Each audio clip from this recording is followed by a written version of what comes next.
Ассаламу алейкум, ардактуу айымдар жана мырзалар, сүйүктүү көрөрмандар, баарыңыздарга кутман кеч каалайбыз. Баткен телеканалында Бат шоу программасы башталды. Баарыңыздар экранга жакын олтуруңуздар. Аны эмесе бүгүнкү биздин студиябыздын коногу сиздердин алдыңыздарда кол чаңыздар менен Уланбек Ташкожоев бүгүн бизде конокто.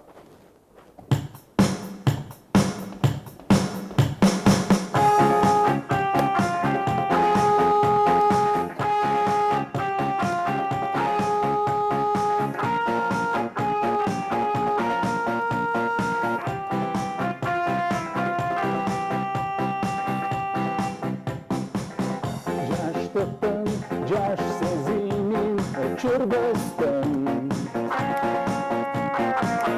жаштардын жүрөгүнө сүйгөлгөн мына бүгүн улан тобу ырдайт сиздерге келгиле жаштар ырдайлы бирге ырдайт сиздерге жүрөк сырын бүгүнкү кечте сыр чечишип ырдайлычы келгиле достор келгиле бирге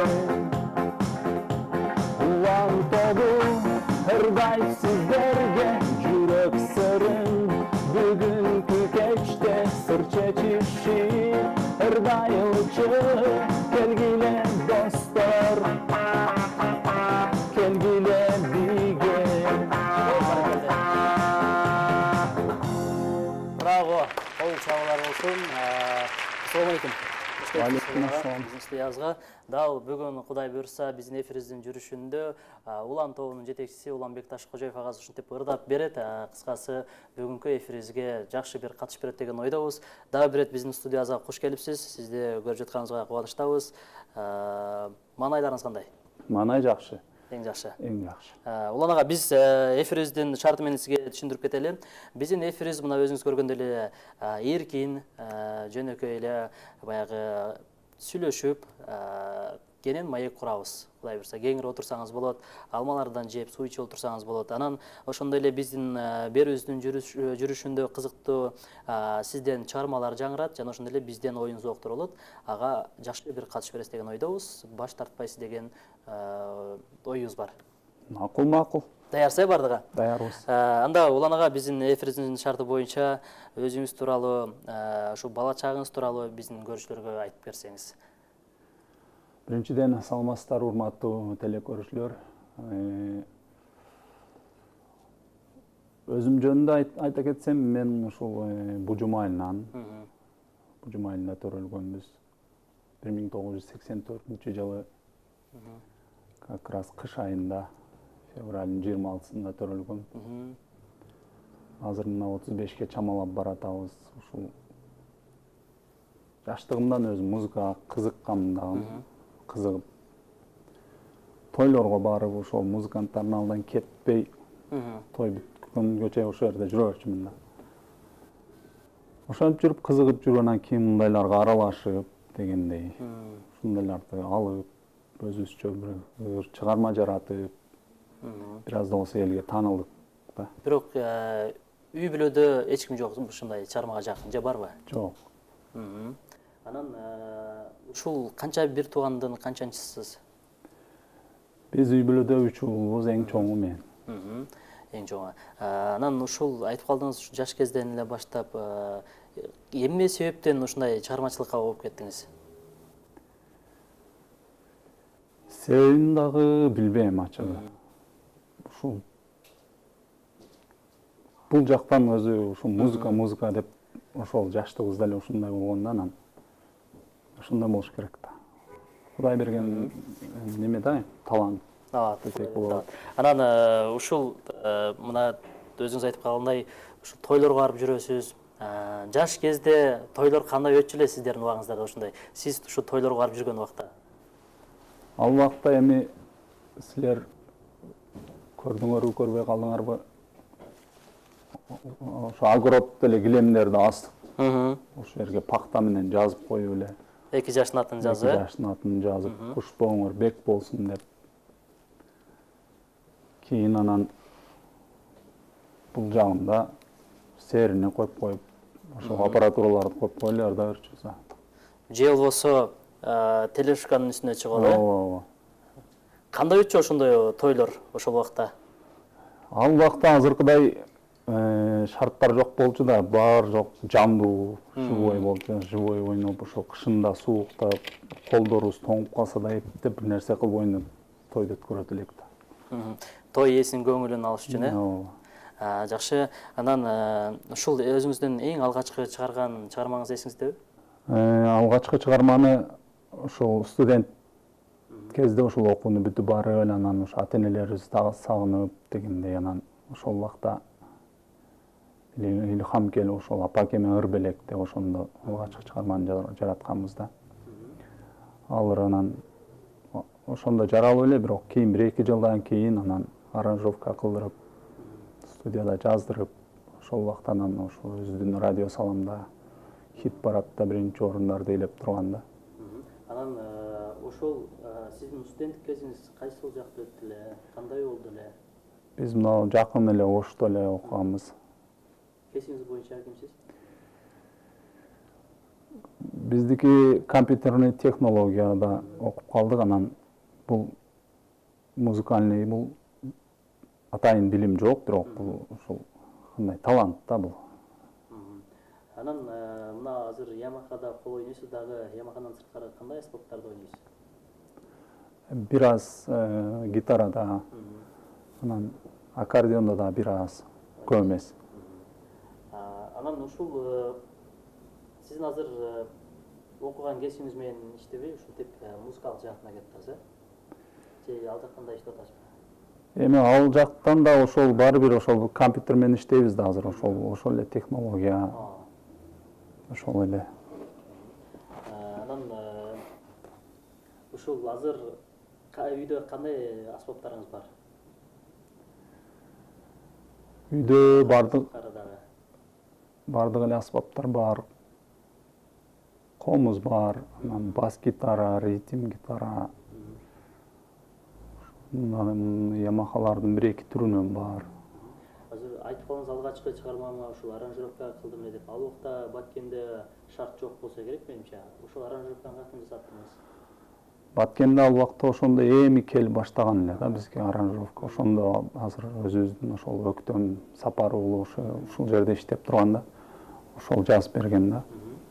Азыр билишибизге караганда сиз дагы аранжировка жасайсыз. Ооба. Жакшы. Ардактуу телекөрүүчүлөр, биз Баткен телеканалында Бат Шоу кайрамасы улануудан. Анда эмесе уланага азыр бизде сөздүн башында айткандай эле конкурстарыбыз бар. Азыр эң алгачкы 1-чи конкурсубузга кезек беребиз дагы.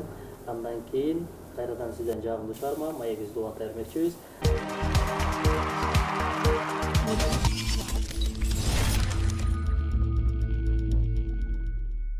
Алгачкы конкурсубуз 4 сүрөттөн 1 сөз деген конкурс.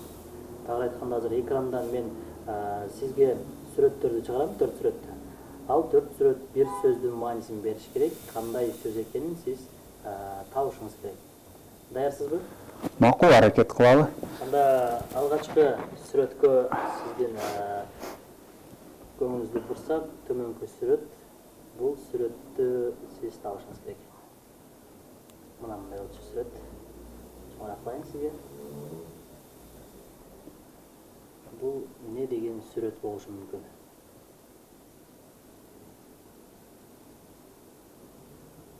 Көрүп көрүңүз. Бир эле сөз болобу? Бул 4 сүрөт 1 эле сөз берет.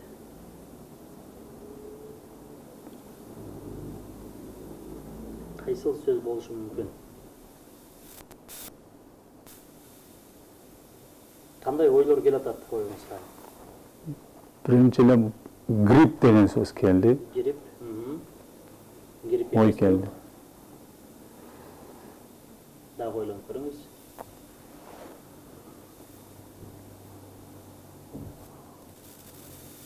Азыр карасак бардык эле көзайнектерде мурундары турат, бакта аял кишиде мурун чимкирип турат. күчүк турат дегендей.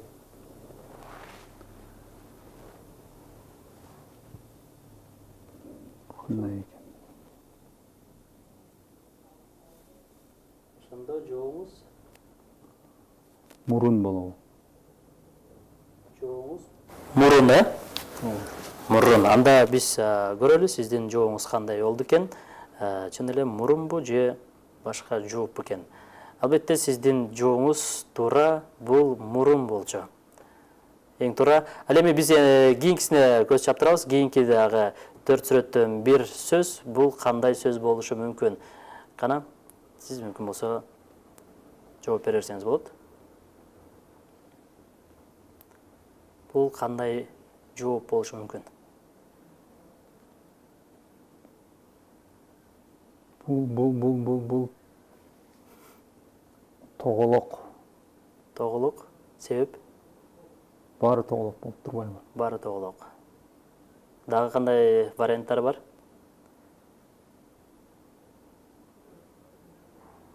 Шарик десе болбой калат, а? Бул 3 тамгадан турат. Мен сизге жакындатайын. Топ. Демек, бул жооп албетте мындай топ болчу. Соңкусу болсун, соңкусуна да жакшылап бир ойлонуп жооңузду берсеңиз болот. Бул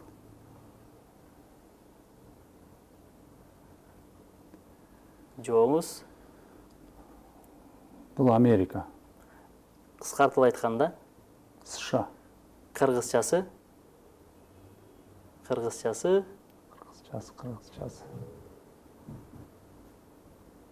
Кыргызчасы кандай болот? Үч тамга эле турат кыргызчасы деле. АКШ. АКШ болчу. Эң туура. Бул албетте АКШ Кошмо Штаттары. Мындай туура жоопту бердиңиз. Баракелдим. Рахмат. Бул биринчи конкурсубуздун шарты сизге жеңил эле, жепил болду. Алдыда дагы мындан дагы кыйын болуп барат, ошондуктан даяр болуңуз.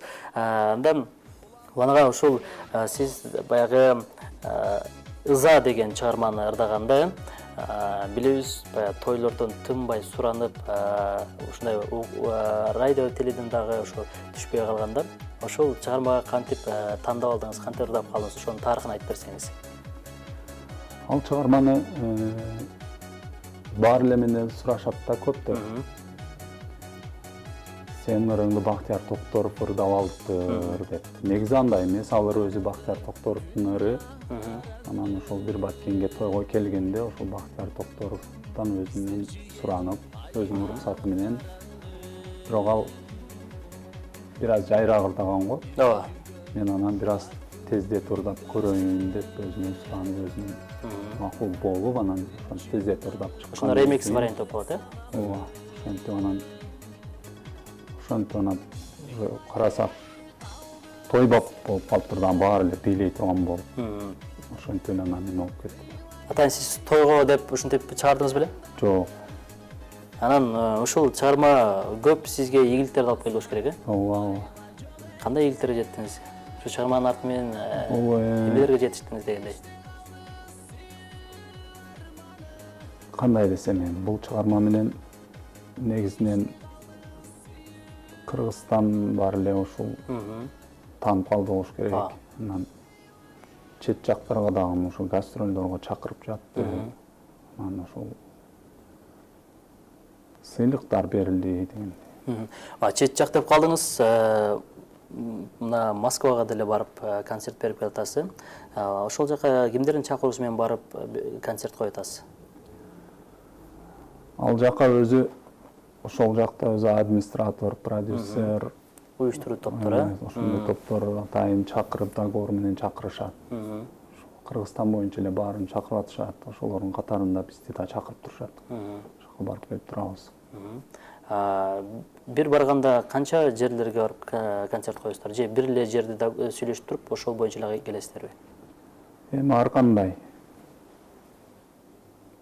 Кээде чоң жер болсо бир эле жерде, анан кичинерээк болсо 2-3 күн коебуз.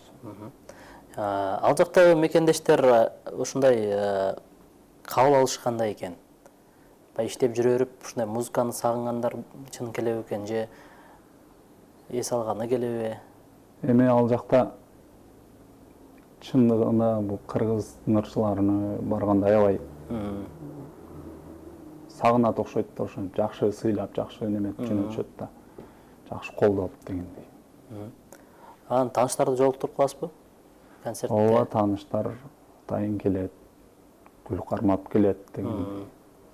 Ошол гүлдеп калдыңыз, алгачкы сахнага чыкканыңыз эсиңиздеби? Ооба. Кайсы жылы чыктыңыз? Кимдин концертинде? Алгачкы жолу ошол 1998-жылы Жүздүн стадиондо Нооруз майрам бекен, кайсы майрам бекен ошондо чыккан. Жакшы, анан ушул көрөрман кыздарыңыздан эсте калган беликтер барбы эсиңизде? Эми эсте каларлык деле белек эмес, бизге ушул көбүнчөсү гүл берет, анан мурда кат берчү эле, азыр уже эсимиз эле жазып калды. Жакшы. Анда келиңиз, сизден бир ушул жерден жагымдуу чыгарма сураналы. Биздин жалпы көрүүчүлөргө сизден ыр белек болсун. Кайсыл чыгарманы аткарып бересиз? Мен азыр негизи Ямаханы өзүңүз эле өз алдынча үйрөнүп алгансыз, же устатыңыз барбы? ооба, устатыбыз бар. Ошол убакта бир аз үйрөткөн, анан өзүбүз аракет кылдык. Азыр эми кандай десем, бир аз эми жашыбыз дагы уже келип, балалуу чакалуу болуп, балдарыбыз алды 5-6 класста окуп калды. Анан ошого бир акын досум бар. Ошого Баламай деген ыр жаздырган элем, ошого обон коюп, ошону. Демек бул жаңы чыгарма. Жаңы чыгарма. Эксклюзив бизден. Анда ардактуу айымдар жана мырзалар, ардактуу көрүүчүлөр, Баткен телеканалында Батшоу программасында Уланбек Ташкожоевдон эксклюзив жаңы чыгарма Балама деген сонун чыгарма. Каалап коюңуздар.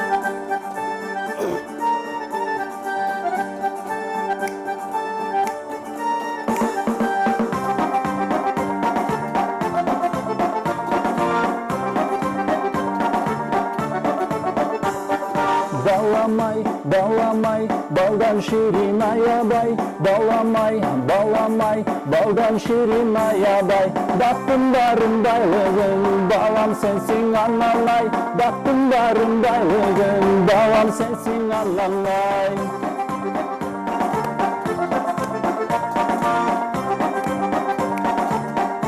Бале.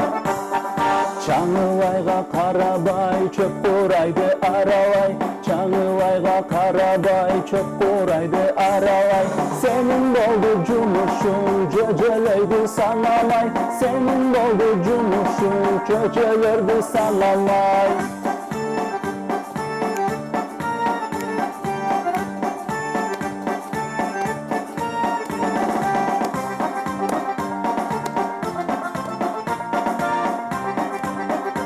Чогуу билиңиз, ардактуу көрүүчүлөр.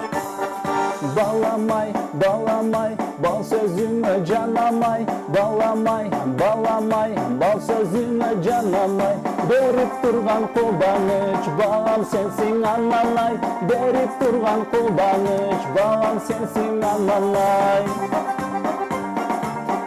Бале.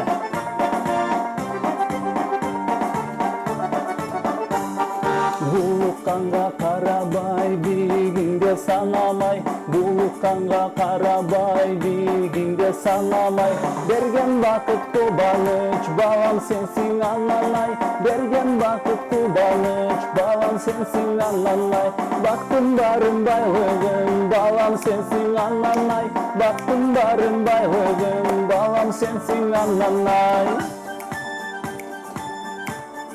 Баламай, баламай. Баракелди, бар болуңуздар.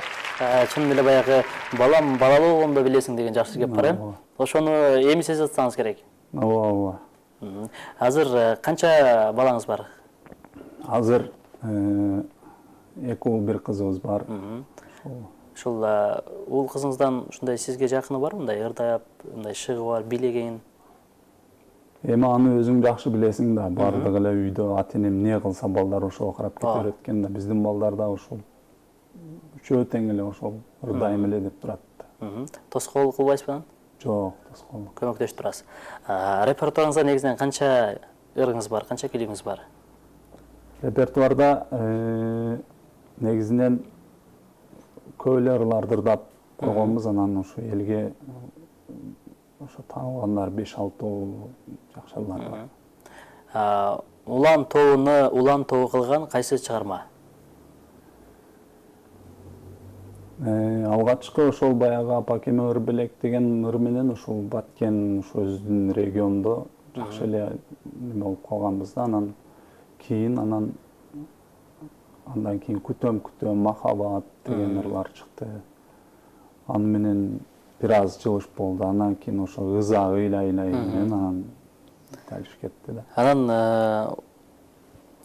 эмне себептен Улан тобу деп аталып калган? Же сизден башка дагы топто балдар барбы эле? Ооба. Азыр каякталар? Улан тобу деп аталып калган биз 3 жигиттен турат элек. Алгач ошо 1998-жылы уюшулганда Марип Карабаев, Асылбек Исмаилов деген ошол биздин устаттар, ошолор мени ошол жака үйрөтүп, чет эле жүрүп. Кийин анан алар башка иштер менен болуп кетти, анан өзүм эле калып калдым, анан бирок ошол тобу деп эле чыгып келатабыз да. Жакшы, анан ушул ар бир ырларыңыздардын башында Улан тобу деген баягы сөз кетет да. Ошол сөз кимге таандык? Улан тобу 2009. Ким сүйлөгөн? Ал сөздү Бактияр Токторов сүйлөгөн. Ошол себеби биз али клип тартпай калдык да башында. Жок дегенде ошол атыбызды билип турсун, ошол ким ырдаганын билип турсун ошо элдер. Себеби алмаштыра берет экен да көбү. Мисалы досубуз Мирлан Давлатов, Орозбек Сапаров. Анан кээде диск саткандар да алмаштырып аттарыбыз жазып кое берет экен. Ошондо ой келип, ушинтип айтып коелу, билип калсын, билип турсын эл деп. Демек, идея өзүңүздөрдө эле жаралган, жакшы. Азыр канча клип бар дедиңиз? Негизи бирок сиз эмнегедир бир аз алыстагандайсыз чыгармачылыктан, же биз көрбөй атабызбы? Алыстагандай эмес, аракет эле кылып атабыз. Клипти буюрса эми азыр сүйлөшүп атабыз жаңы ырларга. Мурдагы клиптерден ошо 4 клип бар. Ошол. Анан ушул клиптериңиздин арасынан баягы бир бала бойдон калгым келет деген чыгармаңыз бар, клип бар. Ошол клипке токтолуп кетсек, клип кандайча жаралып калды, ким тартты эле? Ал ырды ошол баягындай эле ошол жаштыкты эстеп, ошол балалык кездики эстеп каласың го, ошондой убактан жаралып калды ошолор. Анан ушинтип ырдап чыккандан кийин анан ошол Баткен тобунун жамааты ошолорго ошо клип тартып берген да ошол убакта. Жакшы.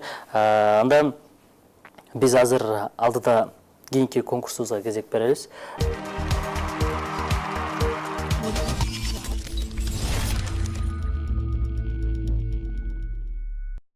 Негизи фобияңыз эмне? Неден коркосуз? Неден коркпойсуз?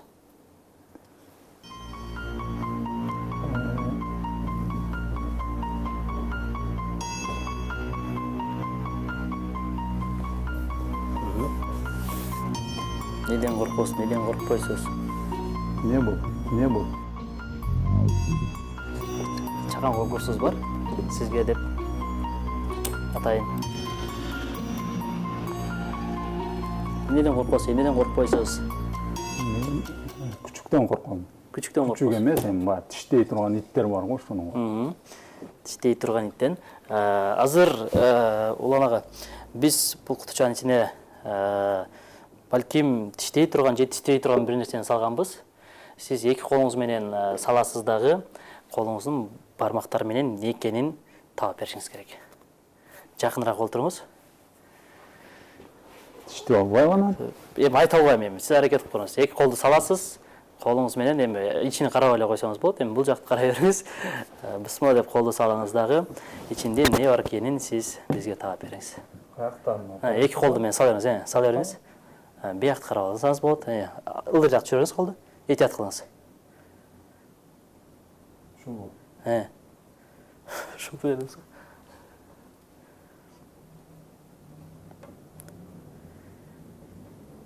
Жөн эле неме го? Эмне экен?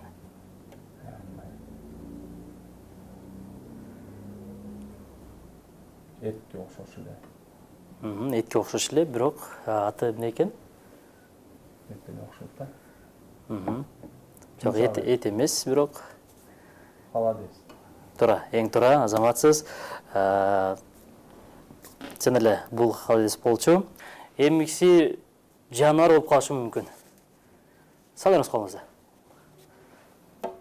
Күч. Нар жака бир этет алыңыз.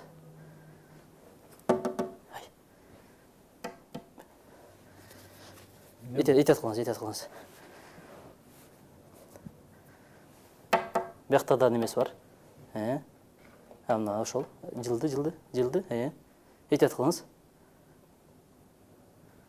Мурду жагын карматасыз. Жаныбар эмес. Не болушу мүмкүн? Мейли оюнчук окшойт. Албетте, бул туура. Тойлордо кызыктуу окуялар болгонбу? Ошол окуяларды айтып берсеңиз, ошол баягы көчөдө болгон тойлордо. Эми кандай десем? Кандай кызыктуу окуялар болгон? Же болбосо ошол сахнада эле болгон кызыктуу окуяларды айтып бериңиз. Кызыктуу окуялар эми көп эле болот. Эми мурдагы тойлор эми көп эстен чыгып кетти. Көп жерде жолугуп калган кишилер, же бир балдарбы, ушундай тойдо ушунча жыл мурда таанышкан элек, уже эле эстей албайсың. Ошого көп нерсе эстен чыгып кетет экен да. Ошого аны жакшылап отуруп эстеп көрүш керек ошо. Азыр дароо сураганда эске келип алат, Жакшы, анан үйдө балдарга кандай атасыз? Кандай тарбия бересиз балдарга? Балдарга бир аз катуураакмын. Себеп? Себеп эми эркелеткен сайын бала эркелей берет. Ошого көп эле эркелетпей катуу урушуп турам. Сабакка ылайык бияк деп. Анан ушул үй бүлөдө жеңебиз дагы ушул чыгармачылыкта сиз менен кошо жүрөт. Кандайча таанышып калдыңыздар? Эми ал экөөбүз уже бир эле айылданбыз. Ошол тойлорго чогуу да барып жүрүп эле. Дагы бир экен. Аны менен деп калдыңыз, жеңемди эмнеде эркелетесиз? Эми Кыргызда жакшы сөз бар, алганга чейин алтыным, алгандан кийин катыным дейт калгансың андай. Эмнеде эркелетесиз жеңемди? Көп эле сөздөр менен эркелетем эми. Балким көрүп калса сүйүнүп калар деген ойдобуз да, ошо айтып койсоңуз. Өзүгө эле айтам. Өзүгө эле. Жакшы. 2018 жыл сиз үчүн кандай жылдардан болду? 2018 жакшы жыл болду. Эң негизгиси элибизде тынччылык, аманчылык, токчулук болуп турса болду да. Анан ушул 2019-га кандай пландар менен максат койдуңуз? 2019-га жаңы эки ыр жаздырганбыз. Ошолорго Дуэтпи же өзүңүз эле? жок, өзүм эле. Бирөөсү ушул мекенибиз Кыргызстан үчүн, Кыргызстаным деп, анан бирөөсү жалпы адамзатты ушул ааламды жараткан Алла Таалага жаратуучу бул Аллах деп. Ошондой эки чыгарманы ошого клип тарта турган пландарыбыз бар да азыр. Анан ушул жеңим экөөңүздөр дуэт ырдагандар барбы? дуэт ырдаган ырлар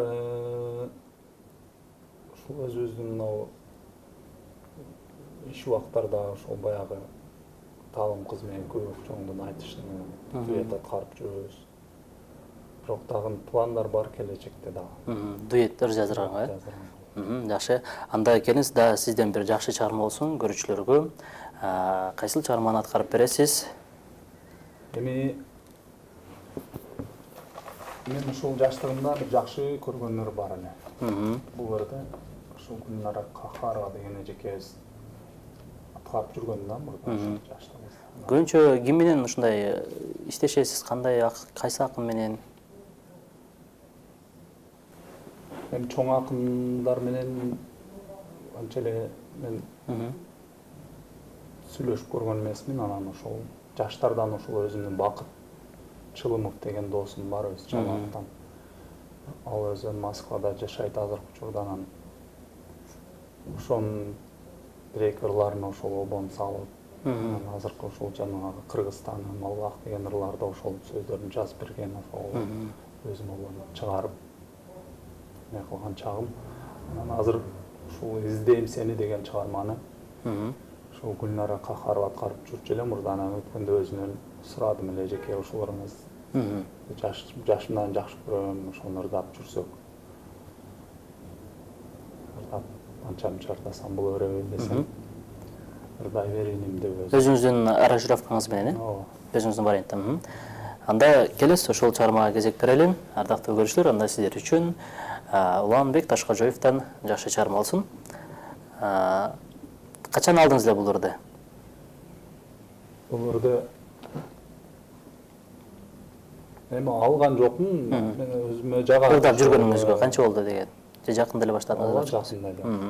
Демек, бүгүн эксклюзив болот экен жалаң көрүүчүлөр үчүн, э? Келиңиз анда.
Баракелде.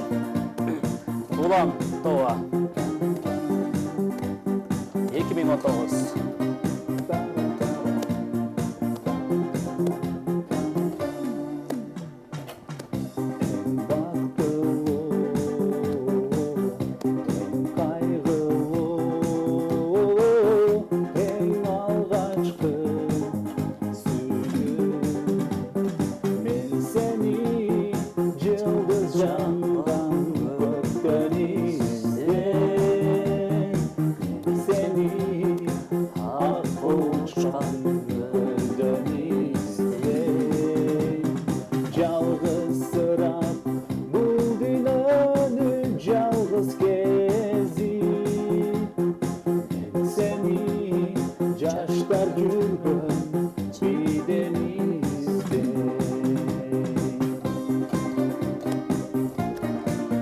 баракелде.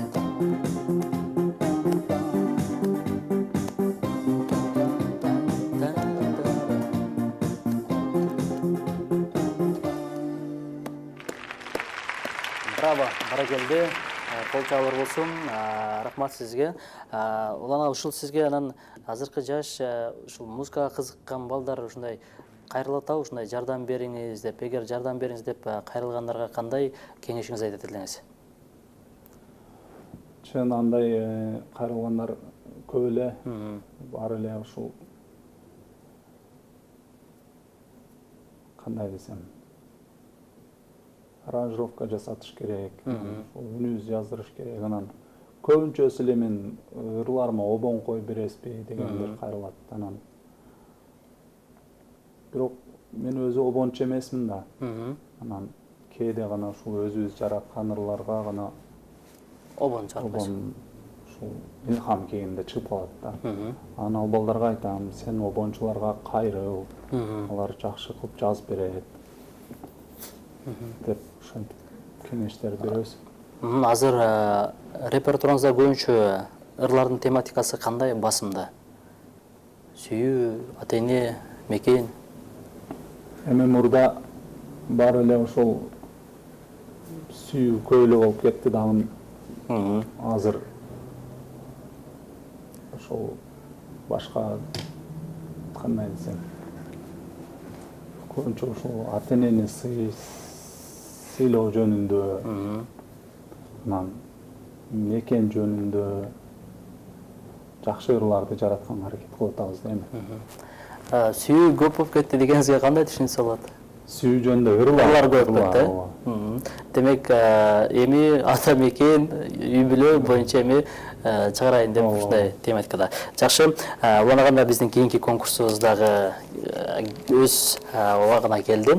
Азыр наушникти кулагыңызга кийесиз. Мен бул жактан бир канча 10 сөздү айтам. Сиздин кулагыңызда музыка жаңырып турат, эч нерсени укпайсыз. Анан мен сүйлөп атканда сиз менин эмне деп сүйлөп атканымды таап беришиңиз керек. Угулбай атат, укпай атам, не дейсиң демай жок. Эмне деп сүйлөп аткан болсом, ошону сиз айтышыңыз керек. Мисалы кандай бир? Мен мисалы бул жактан бир сөз айтам. Сиз ошол мен эмне деп сүйлөп атканымды сиз таап беришиңиз керек. Ошол сөздү сен кайталайсыңбы кайра? Ооба, кайталайм. Сиз кайталайм. Кулагыңызга кийиңиз наушникти.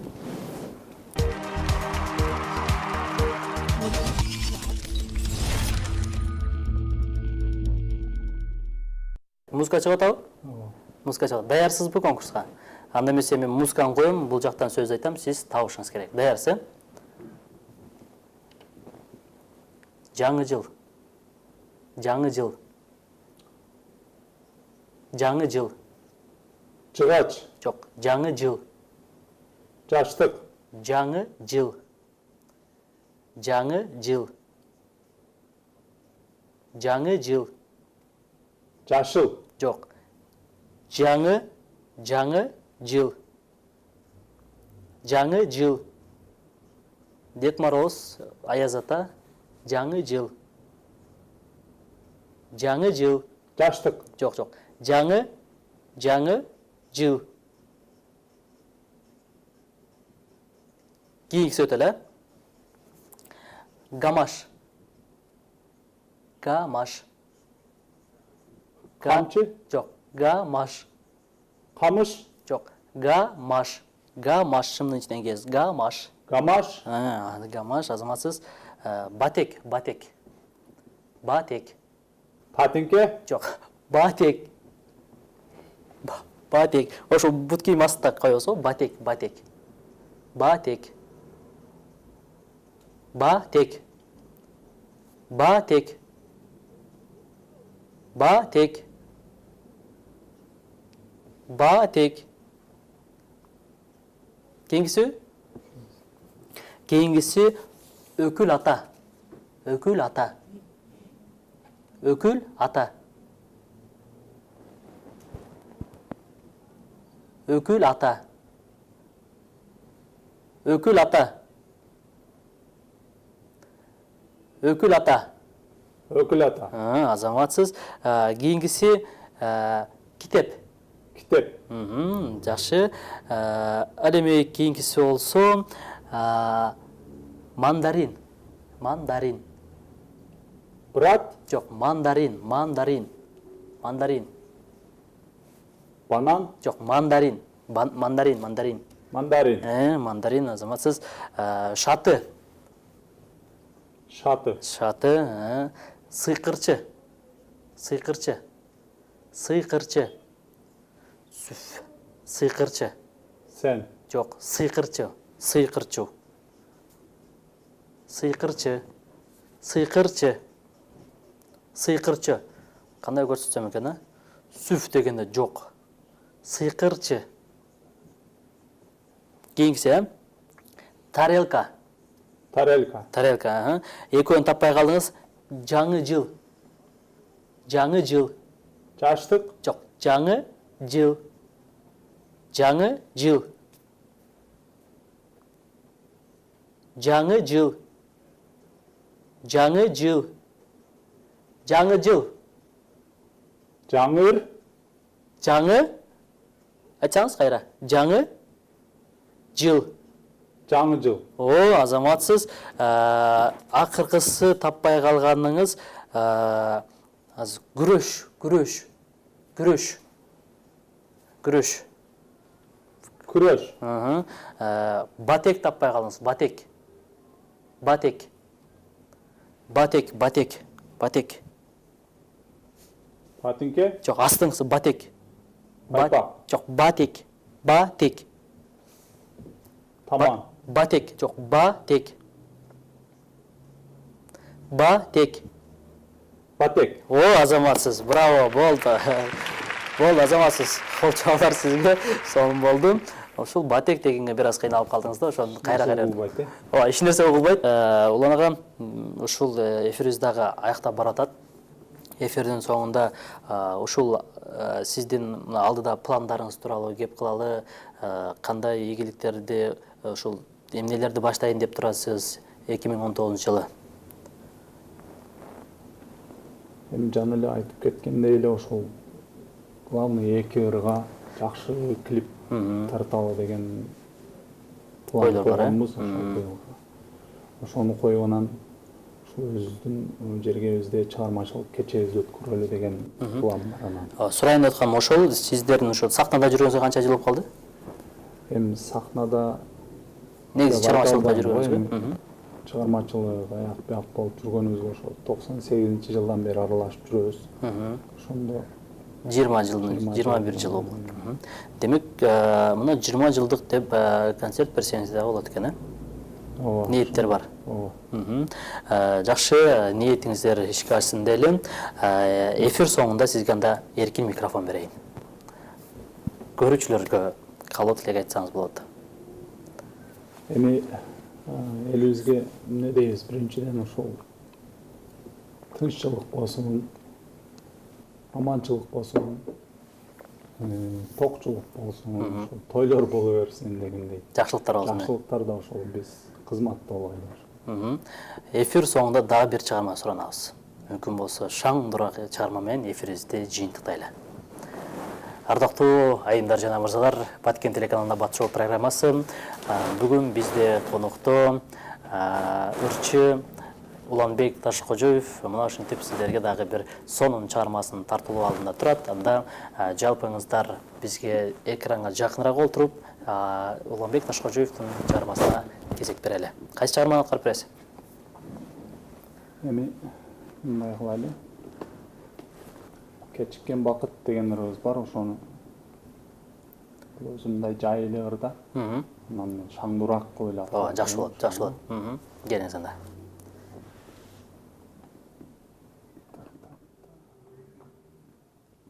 Ямахандай баягындай өзгө тапталыш керек, обондоруна.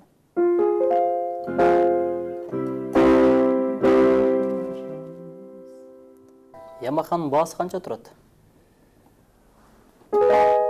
Ямахалар эми ар кандай. Бунун маркалары түрү өтө көп. Анан ушул өзүнүн ичиндеги функцияларына карата кымбат болуп кете берет да. Муну биз Москвадан алдырдык. Ушул 29 000 рубльге келди. Анан азыр ошол 100 000-дин айланасында да бир корк деген клавишаны көрдүк, ошону алдырайлы деп туралы буюрса. Жакшы, келесиң да.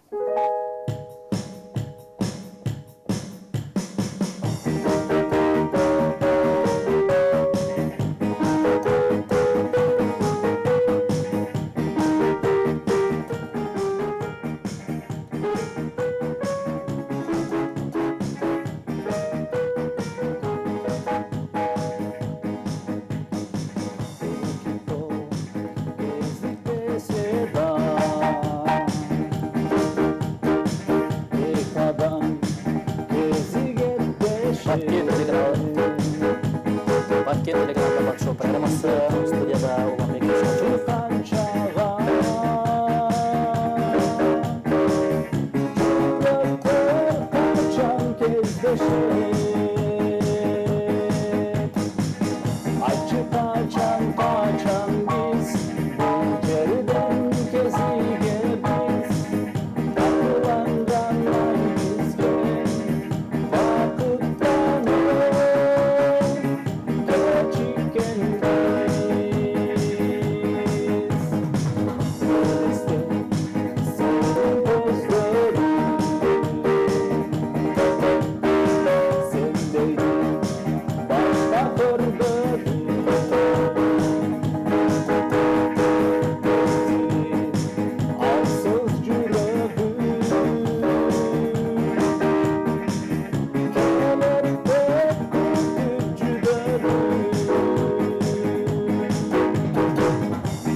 Баракелди, Кудай буйрса, Баткен телеканалында Бат Шоу программасында кезигип жүрөр эле. Улан сизге рахмат.